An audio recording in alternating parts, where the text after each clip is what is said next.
안녕하세요. 태상호의 밀리터리 톡 태상호입니다. 오늘은 쌍방교전 훈련과 쌍방교전 훈련에 필요한 훈련 장비에 대해서 말씀을 드리고자 합니다. 쌍방교전 훈련이라는 것은 흔히 포스 온 포스 훈련이라고 우리가 통칭하는 그런 훈련을 뜻합니다. 시나리오에 따라서 실총이 아닌, 하지만 실총과 비슷한 탄이 나가는 그런 훈련용 총기로 하는 훈련을 뜻합니다. 보통 쌍방교전 훈련은 CQB 훈련의 최종 단계에서 많이 실시를 합니다. 즉 CQB 훈련이 1단계가 CQB를 할 수 있는 전술 사격을 한다면 2단계는 CQB의 방해 진입, 복도에서 어떻게 할지, 꺾인 문, 바리게이트 이런 각각의 기술을 가르쳐 주고, 그 다음에 팀이 어떻게 움직이는지 그런 움직임을 가르쳐 주고, 그리고 각각의 변수를 가르쳐 줍니다. 그리고 맨 뒤에 이제 모든 기술이 완성이 되고 팀의 팀워크가 맞고, 그리고 뺄 사람 빼고 집어넣을 사람 집어넣어서 마지막으로 팀 단계가 되면 그때 거의 맨 마지막에 하는 게 바로 이 포스 온 포스 쌍방 교전 훈련인데요. 쌍방 교전 훈련이 얼마나 중요한지에 대해서 말씀을 드리자면은 제가 해외에서 배운 바, 그리고 국내에서 목격하고 실제로 느낀 바에 따르면 쌍방교전 훈련을 하지 않으면 CQB 훈련을 제대로 하지 않았다라고 이야기할 수 있습니다. 그만큼 우리가 그동안 비사 혹은 사격을 하면서 배웠던 CQB 스킬을, 그리고 CQB 전술을 쌍방교전 훈련을 통해서 이 전술이 되는구나, 혹은 이 상황에서 내가 이렇게 하면은 등 뒤에서 총을 맞을 수 있구나, 아니면 내가 어떤 중요한 요소를 놓쳤구나 라는 것을 쌍방교전 훈련을 통해서 우리가 배우고 알 수 있는 겁니다. 자, 그러면 쌍방교전 훈련을 CQB 상황에서만 하냐? 그건 아닙니다. 쌍방교전 훈련은 굉장히 여러 시나리오에 넣을 수 있어요. 순찰하는 경관이 사건이 터져서 대응하는 것을 쌍방교전으로 본다든지, 여러 가지 시나리오 훈련이 쌍방교전으로도 진행이 될 수 있는 거죠. 자, 그럼 지금부터는 쌍방교전 훈련 장비에 대해서 좀 알아보겠습니다. 쌍방교전 훈련 장비는 여러 종류로, 또 어떤 이 기믹이냐에 따라서 많이 나눌 수 있습니다. 하지만 일단은 역사적으로 한번 나눠 보겠습니다. 최초의 쌍방교전 이 훈련 장비는 예전에도 아주 우리가 이 주무장을 활과 칼을 썼을 때도 쌍방교전 훈련은 있었어요. 그때도 화살의 앞쪽에 비살상이 되게 손뭉치를 단다든지 아니면 관통이 안 되게 하는 장치를 달아서 서로 쏘면서 이 훈련을 했죠. 일단은 그건 논외로 하고, 이제 총이 생기고 실총을 쏘지 않으면서도 쌍방교전 훈련이 어느 정도 이루어지게, 그런 장비가 언제부터 어떻게 시작이 됐느냐를 이제 제가 아는 대로 한번 저의 뇌피셜이자 설명을 드리고자 합니다. 그래서 최초는 페인트탄 총기로 사용을 했습니다. 페인트탄의 장점은 그때 당시엔 이미 장비가 많이 보급돼 있었던 장비가 되는 거죠. 어떻게 보면은 레저에서 먼저 시작을 해서 레저용에서 쓰는 저 장비가 우리 군이 쌍방교전 할 때 사용하면 좋겠다. 그러니까 우리 군이나 기관이 쌍방교전 훈련할 때 저 장비를 쓰면 좋겠구나. 그렇게 해서 도입이 됐죠. 그래서 처음에는 페인트볼 장비를 그대로 갖추고서 쌍방교전 훈련을 했습니다. 슈어파이어 인스티튜트가 지금은 이 라이센스가 없어져서 그 이름을 안 쓰는데, 미국 내에서 저강도 전술 사격을 제일 먼저 한 교육기관이고, 델타나 대북으로의 저강도 전술 사격을 널리 알린 그런 교육기관인데, 그 기관에서 그 기관이 설립되고 처음에 쌍방교전 훈련을 했을 때는 페인트볼 총기를 운영을 했었습니다. 물론 다른 기관들, FBI나 아니면은 군 기관에서도 그때 당시에는 페인트볼을 사용하는 페인트볼 총기를 쌍방교전 훈련용 총기로 많이 사용을 했죠. 장점도 많지만 단점이 좀 있어요. 첫 번째는 아무래도 그때 당시의 총기들은 실총하고 형상이 다릅니다. 그리고 개머리판을 실총처럼 견착하기도 힘들고요. 그러니까 운용자들이 본인이 쓰던 장비랑 다르니까 이질감을 훈련하면서 느끼게 되는 거고, 제대로 된 견착도 하기 힘듭니다. 왜냐하면 안면 마스크를 써야 하니까. 그런 문제가 있었고요. 그렇기 때문에 실총에 달 수 있는 액세서리를 페인트볼 총에 달기가 힘들어서, 특히 전술 라이트 같은 경우는 달기가 힘들었기 때문에 조금 훈련하기가 힘들었던 그런 요소가 있죠. 또 하나는 페인트탄이 기후의 영향을 많이 받고 정비 소요가 많습니다.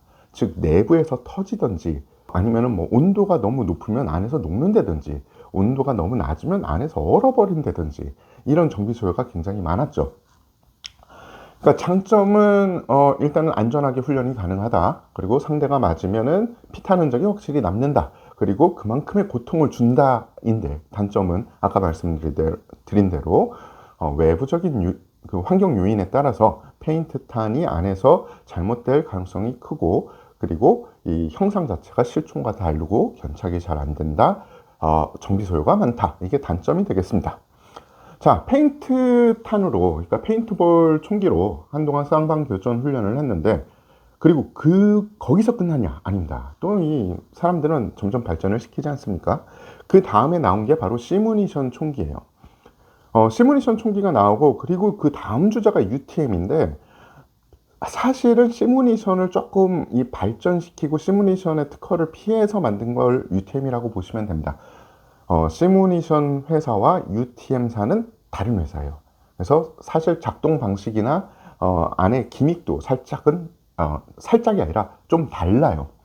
그래서 시무니션 탄을 처음에 가지고 훈련을 했을 때 처음에는 굉장히 좋아했습니다. 왜냐? 실총하고 정말 흡사한 총기고, 사실은 탄창만 조금 다를 뿐 실총과 거의 흡사한 그런 총기로 훈련을 할 수 있었고, 드디어 이제는 실총에 부착한 액세서리를 부착해서 훈련을 할 수 있었어요.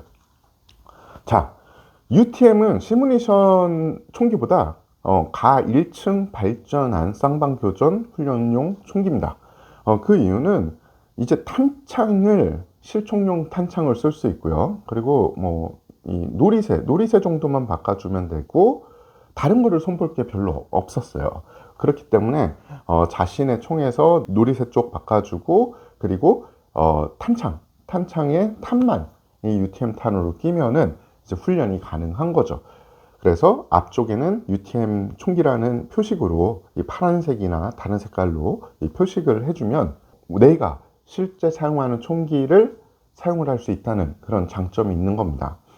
시무니션 총기랑 UTM 총기의 장점은 실총과, 그러니까 내가 실제 작전에서 쓰는 총기와 거의 동일한 총기, 혹은 그 총기를 훈련에 쓸 수 있다는 건데, 단점도 있었습니다. 단점이 뭐냐? 첫 번째, 탄이 비싸요.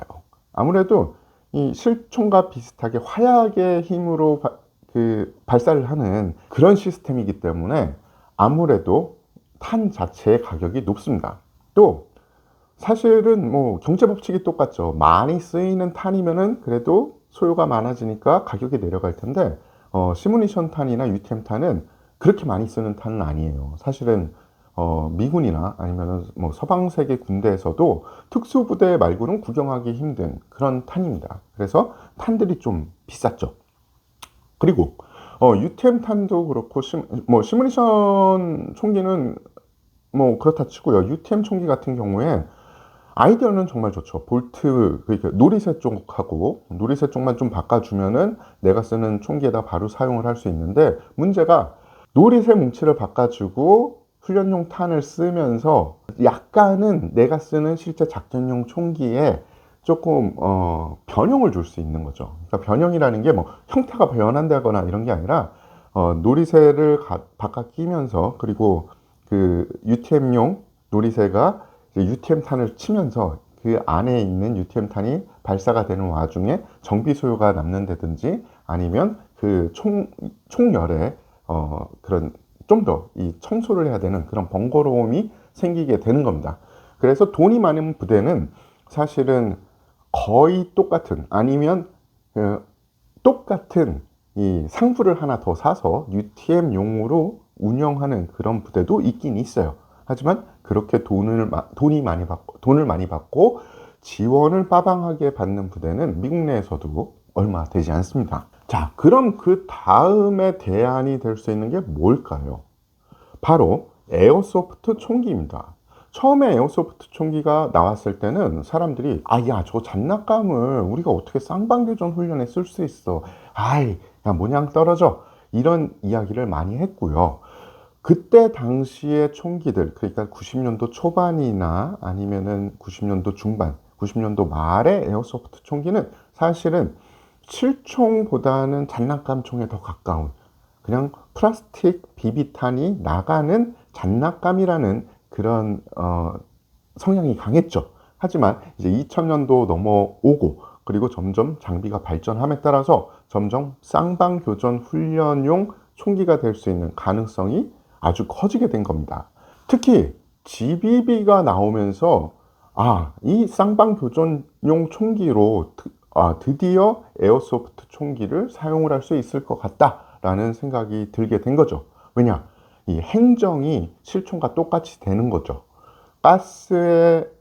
가스를 파워소스로 써서 놀이새가 움직이기 시작을 한 겁니다.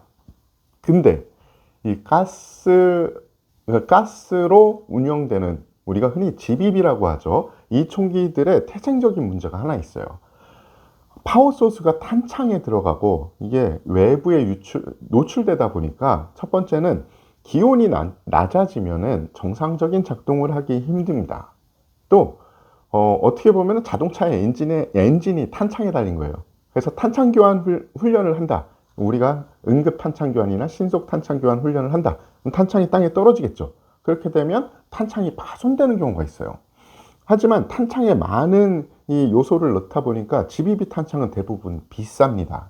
그래서 만약에 탄창이 고장나면 첫 번째는 훈련을 못하고 그 다음에는 새로 탄창을 구입해야 되는 그런 번거로움이 있습니다. 그리고 추운 겨울에는 아까 말씀드렸듯이 추운 겨울에는 사용이 좀 제한된다. 이런 것 때문에 GBB는 쓸 수는 있으나 한계가 있었던 총기예요. 하지만 이제 EBB라는 물건이 나오면서 이런 제한이 많이 상쇄됩니다. EBB는 무엇이냐? 배터리로 가동되는데 실총처럼 행정이 되는 총기를 말해요. 즉 파워소스가 배터리가 되는 거고요. 그렇기 때문에 탄창은 아무것도 없어도 되는 겁니다. 그냥 탄을 밀어 올리는, 실총처럼 탄을 밀어 올리는 기능만 하면 되기 때문에 언제나 손쉬운 탄창 교환 훈련을 할 수가 있게 되는 거죠. 그리고 실총과 행정이 동일하기 때문에 놀이새가 후퇴 고정, 그러니까 마지막 탄을 쏘면 놀이새가 후퇴 고정이 되기 때문에 실전적인 탄창 교환 훈련도 가능하게 되는 거죠. 자, 에어소프트건, 그러니까 EBB 시스템의 단점은 없냐? 아닙니다. 단점도 있습니다. 가장 큰 단점은 피탄 시에 마킹이 되지 않는 거예요. 페인트볼이나 시무니션 탄 혹은 UTM 탄은 맞으면은 이제 물감이 튀기니까 마킹이 되죠. 그래서 맞았구나 안 맞았구나 선명하게 알 수 있습니다. 하지만 이 6mm 비비탄은 물론 뭐 페인트가 들어가는 탄들도 있는데 그 신뢰성이 그렇게 좋지 않더라고요. 그래서 그런 탄을 제외하고 우리가 쌍방교전 훈련에 쓸 수 있는 탄들은 대부분 표식이 안 남아요. 그래서 맞은 사람은 자기만 알 수 있죠. 혹은 그것을 뭐 CCTV로 찍는다. 그러면 어느 정도 알 수는 있겠죠. 그래서 이런 단점이 있지만, 자, 우리가 이 본격적인 그리고 이 CQB 훈련에 대해서 그냥 장난이 아니라 진짜 훈련에 임하는 자세로 생각을 해보자면 내가 맞은 거를 속이는 사람이 과연 실전 CQB를 할 수 있는 사람인가?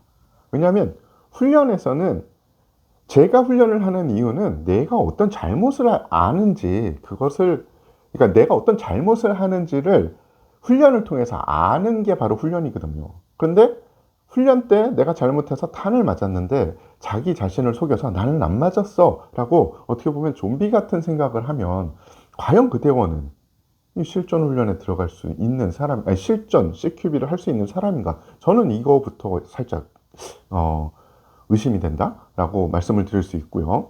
자, 두 번째 문제는 총성과 화염입니다. 당연히 EBB니까 배터리로 운영이 되는 총기니까 총구에 화염이 안 나오겠죠. 가스 분출이 안 되는데, 가스 압도 없고 가스 분출이 없는데 뭔 이 화염이 나오겠습니까? 그리고 총성. 가스가 터질 때 나오는 총성이 안 들리겠죠. 그죠? 그냥 피스톤 돌아가는 소리, 피스톤에서 공기 밀어주는 소리랑 노릿에 왔다 갔다 하는 소리, 이 정도만 들릴 겁니다. 그런데 이 단점도 아주 큰 단점이냐? 저는 꼭 그렇다고 생각하지 않아요. 요새는 대부분 방폭 기마개를 쓰죠. 그렇기 때문에 총성이 아주 크게 들리지 않습니다. 방폭 기마개를 쓰면 물론 실제 총성보다 GBB의 소리가 아주 작긴 하죠. 하지만 그냥 굳이 말씀드린다면 그런 거예요. 실총의 소리도 방폭 기마개를 쓰면 일정 데시벨 이상 들리지 않아요. 그래서 총성이 아주 크게 안 들린다. 뭐 조금의 문제가 될 수 있는데 큰 문제는 아니다라고 말씀드리고 싶고요. 그리고 화염의 문제는 총을 쏠 때 매번 화염이 터지지는 않습니다. 몇 발에 한 번 정도씩 터지는 그런 건데 그거 역시 그렇게 큰 문제는 저는 아니라고 봐요. 다른 단점들도 있겠지만 제가 생각하는 가장 대표적인 단점은 이 정도라고 생각이 되고요. 그러면 EBB 훈련용 총기의 장점은 무엇이냐? 자, 첫 번째, 유지 보수 비용이 저렴합니다. 그러니까 다른 시스템에 비해서 그러니까 페인트볼 총기 그리고 UTM 총기, 시무니션 총기에 비해서 유지 보수 비용이 아주 저렴하죠. 그리고 탄 자체의 가격이 다른 쌍방교전 총기에 비해서 저렴합니다. 그리고 주 에너지원을 배터리로 사용하기 때문에 부수적인 비용이 그다지 발생하지 않습니다. 또 하나의 장점 중에 하나는 파워를 사실은 그렇게 극악 파워를 하지 않는다면, 그리고 또 사실 쌍방교전 훈련에서 CQB를 가정한 쌍방교전 훈련에서 아주 원거리 사격할 일이 없거든요. 그래서 다른 쌍방교전 총기들과 비슷한 거리를 발사할 수 있는 그 정도의 가스로 논다면 피탄되었을 때 이 훈련자의 부상을 최소로 할 수 있는 것 중에 하나가 바로 이 비비탄 총기, 그러니까 EBB라고 생각을 합니다. 자, 그러면 이제 제가 생각하는 최고의 EBB 쌍방교전 훈련 총기에 대해서 말씀을 드리고자 합니다. EBB를 만드는 회사가 지금 많이 늘어났죠. 그런데 제가 제일 처음 접한 총기는 대한민국 GBLS사에서 만든 다스 총기였어요. 처음에 나왔을 때는 뭐 다시듯이 약간 문제가 있었죠. 뭐 신뢰성의 문제도 있었고, 방아쇠 감이 너무 무겁다 이런 문제도 있었고, 사실 방아쇠 감에 대해서는, 방아쇠가 무거운 것에 대해서는 지금도 아직까지 완벽하게 고쳐지지 않아서 요새는 오히려 사람들이 방아쇠가 무거운 게 다스 총기야 라고 이야기를 하더라고요. 근데 점점 나아지고 있는 건 확실한 것 같아요. 그래서 GBLS의 다스 총기들을 제가 이 해외 훈련이나 아니면 국내 훈련에서 사용을 해본 결과, 해외 훈련에서는 사용을 해본 적이 없어요. 근데 국내 훈련에서 군 기관이나 아니면 이 경찰 기관, 그리고 TOS 코리아라는 훈련 단체에서 사용을 해본 결과 다른 총기에 비해서 훨씬 이 실전적인 훈련이 가능한 총기였습니다. 특히 오늘 소개해 드릴 총기는 정말 특이한 총기예요. 얼마 전에 생산이 됐는데, 그리고 가격도 사실은 다스에서 생산한 이 제품들 중에 좀 높게 책정된 그런 총기 중에 하나죠. 특히 얼마 전에 생산된 이 총기는 미 해병대에서 요구를 해서 제작을 하게 된 M4 다스 총기라고 합니다. 당연히 실총 액세서리가 장착이 가능하고요. AL7075 소재의 단조 바디를 채용해서 일반 모델들보다 강력한 바디 내구성이 확보가 됐다고 해요. 그리고 표면 역시 밀 A8625 타입 3 하드 에노다이징 처리가 돼서 각종 스크래치나 이런 거에 좀 강하고요. 그리고 실총에 비할 바는 아니지만 그래도 이 반동감, 그러니까 사수가 총을 쐈을 때 반동을 느끼기 위해서 풀스틸 BCG를 탑재를 했다고 합니다. 그리고 탄창 멈치 역시 밀스펙 규격으로 변경을 했고요. 차징 핸들 역시 밀스펙 규격입니다. 단 하나의 차이는 실물 탄창과의 호환성인데요. 미국 국내법을 고려해서 실물 탄창이 호환되지 않게 의도적으로 만들어졌다고 합니다. 현재 다수 총기는 국내 다수의 특수부대와 기관에 이미 쌍방교전 훈련용 총기로 사용 중이고요. 지금 육군에서도 긍정적으로 검토하고 있다고 알려져 있으나 문제는 쌍방교전 훈련의 중요성에 대한 인식 부족과 아직도 비비탄 총은 장난감 총이야 라는 인식이 있다는 점이고요. 그리고 장난감 총 치고는 너무 비싸다라는 인식이 있는 게 문제라고 생각이 됩니다. 앞서 이야기했지만 제대로 된 커리큘럼을 가지고 훈련에 임하고 훈련생들이 게임이 아닌 훈련으로 자각하는 순간 쌍방교전 훈련 총기들은 빛을 발하게 되겠죠. 사실 피탄돼서 마킹이 되냐 안 되냐 이거 따지는 것도 제 개인적인 생각엔 웃기다고 생각을 합니다. 자신이 피탄되는 것을 속이는 마인드로 훈련을 하는 사람이다? 그럼 그 사람한테는 정말 세계에서 제일 좋은 쌍방교전 훈련 총기를 줘도 효과적인 훈련 그리고 건전한 훈련을 했다고 보긴 힘들 거예요. 끝으로 훈련 도구가 무엇이 됐든 간에 제대로 된 훈련 그리고 열심히 즐겁게 하는 것이 가장 중요하다고 생각을 합니다. 자, 오늘은 쌍방교전 훈련과 쌍방교전 훈련에 필요한 총기들 그리고 그 총기들의 역사에 대해서 조금 알아봤는데요. 지금도 쌍방교전 훈련을 열심히 하시는 분들이 많으실 거예요. 얼마 전에 제가 그 국방홍보원의 프로그램 하나를 봤더니 강군 365라는 프로그램이 있습니다. 거기에 37사단 112여단에서 일반 육군부대에서는 제가 알기로는 거의 최초로 쌍방교전 훈련을 본격적으로 시작을 한 것 같더라고요. 점점 그렇게 쌍방교전 훈련의 중요성을 알게 되는 것, 알아가는 것에 대해서 굉장히 저는 긍정적이라고 생각을 하고요. 지금도 열심히 훈련하시는 모든 분들 파이팅입니다. 자, 그럼 오늘 영상은 여기서 끝내겠습니다. 좋아요, 구독, 알림 설정 부탁드리고요. 감사합니다. 태상호입니다.